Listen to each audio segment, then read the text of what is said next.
All right, so we're gonna go over, this isn't a stretch, but it's a really good drill to help with any like lower pelvis pain, kind of buttock pain. A lot of times we're kind of used to trying to stretch things to get relief, but sometimes we need to activate the smaller muscles around our pelvis to help alleviate that pain. So today we're gonna go over a drill that I really like to help open up the pelvis. So typically when we're doing like, let's say for instance, glute bridges, we're typically keeping and just kind of driving our hips up, which is really helpful for activating your glutes, but we wanna actually do a little drill to help open up our pelvis while we do that and activating some of the smaller muscles around our pelvis. So you can use a foam roller or you can use a pillow.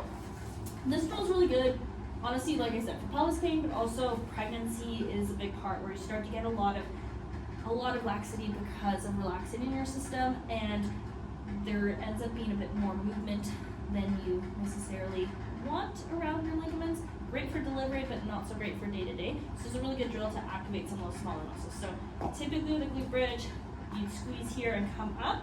We're gonna do this variation where we keep our knees together, but our feet out. So this helps open up our pelvis outwards instead of jamming it in. So we're actually trying to mobilize our pelvis while we engage our muscles. So we're gonna be here squeezing and lifting up.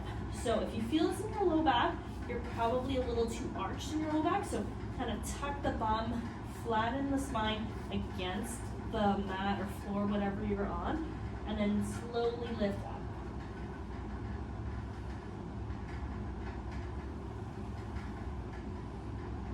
Good. So I like doing these drills of like 8 to 10 repetitions. It's not super hard or anything, and you're not going to feel a huge engagement, but it really does take some pressure off the pelvis. Give that a try.